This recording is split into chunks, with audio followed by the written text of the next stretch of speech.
Hello, this is John Squared. The laptop that we are going to review today is the Lenovo Yoga 720. It is a mid-range 2-in-1 just below the flagship 920 model, and it has been updated to the new Intel 8th Gen core. I will be reviewing the laptop itself as well as the improvements over the last gen model, if there are any. For the form factor and the build, the body is fully metal with blasted texture except for the hinges. It is not too fingerprint prone and the surface is easily wipeable. The edges of the top and bottom panel have a chrome diamond cut-like finish. The laptop has very little screen flex and minimal deck flex. On the bottom there are air intakes and quite tall rubber feet.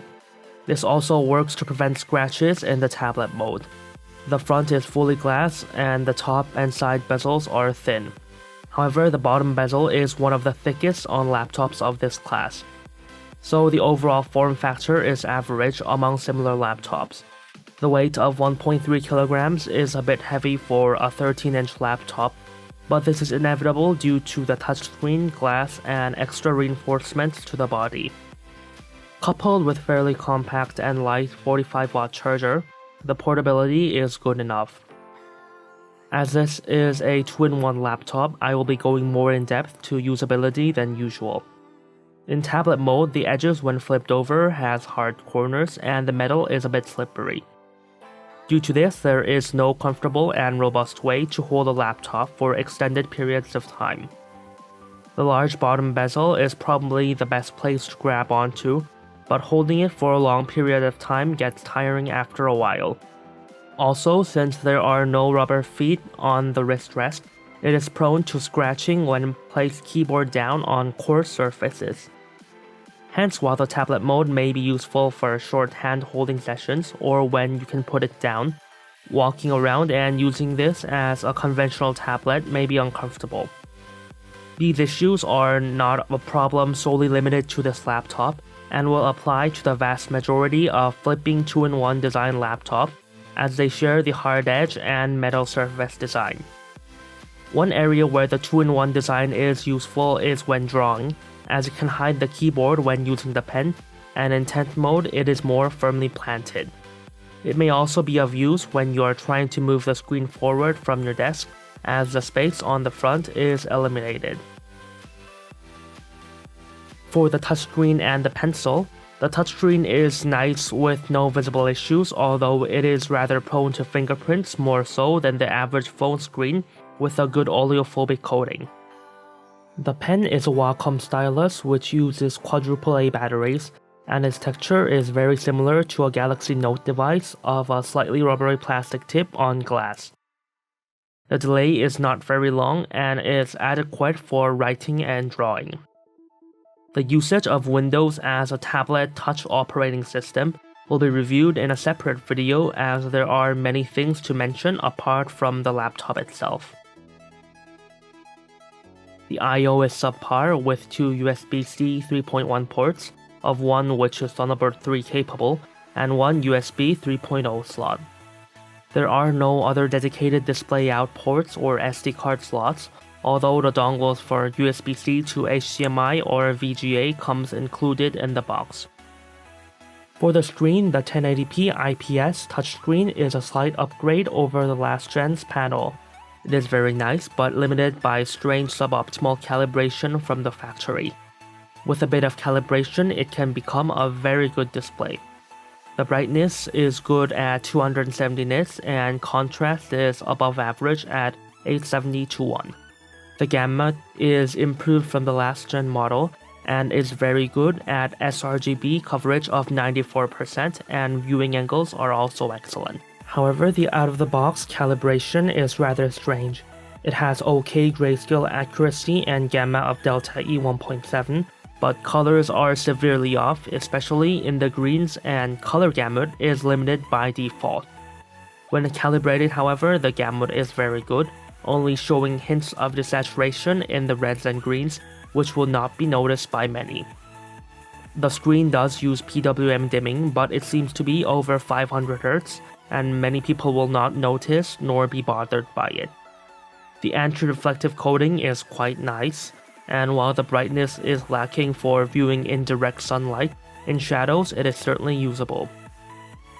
The keyboard has full-size keys without any anomalies except for the small arrow keys. The key travel is on the very low side at about 1mm, and the actuation force is lower than conventional laptops. This will take getting used to for people who are used to bigger laptops or mechanical keyboards, and may be tiring for long typing sessions. One good thing is that it has excellent dampening and little key wobble, making little noise while typing. There is a white 3-stage backlight, which will be useful in low light situations. The trackpad is of adequate size. It is made of glass and has a chrome cut finish on the edges. It is very smooth and doesn't drag on the hand even when your hands are sweaty.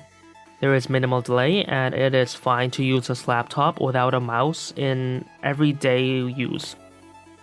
The laptop has a 48 Wh battery, which is on the average to small size, as laptop batteries nowadays, even for 13 inches, are getting ever bigger.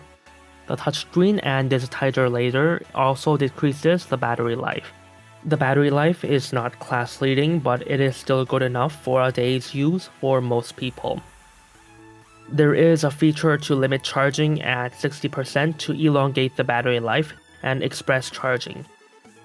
I suggest not using express charging unless in a pinch, as the device does get quite hot while using this, and it may wear the battery out more quickly. The performance is surprisingly poor. The i5-8250 isn't nearly used at its full capacity, causing the performance to be akin to last-gen i5 laptops. The laptop throttles almost instantly after a few seconds of load, and goes back to the base clock of 1.6 GHz. Since this is not hitting any thermal, power, or current limits, and the fan is rather quiet under load, it seems that it is due to the tuning by the manufacturer.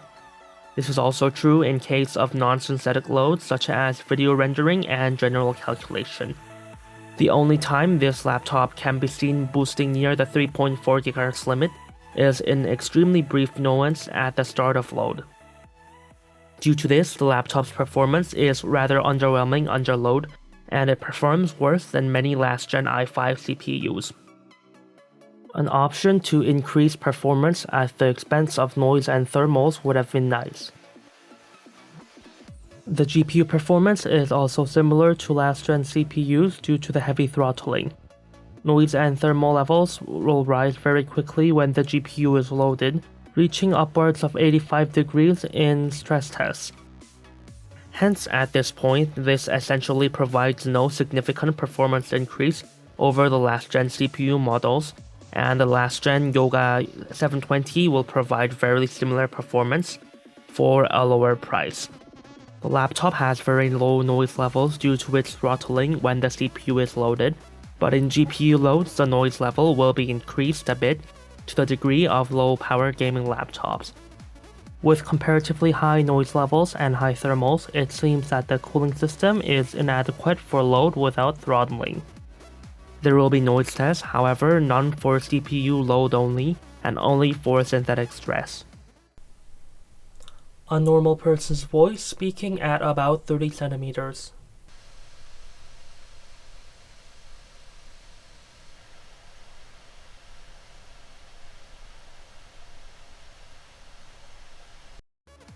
The speakers lack bass, as usually is the case with most ultra portables, but this is on the better side in terms of mid-low frequency reproduction. There is a music option with Dolby Audio, which will increase the bass by quite a bit, making the sound generally better to listen to. However, due to the bass being boosted beyond the limits of the speakers, there seems to be clipping and nonlinear distortion in the bass at moderate to high volumes, which may or may not be noticeable to the listener. The tablet mode will cut down on volume and a bit of high frequencies due to the speakers being directly blocked, but otherwise it sounds quite nice with lower frequencies being relatively emphasized. Listening to speakers in tent mode is not recommended, as the speakers are placed strangely and blocked by the screen, and the heavy amount of reflection makes the sound weird. There will be a speaker test, one of the normal configuration, and one of tablet mode.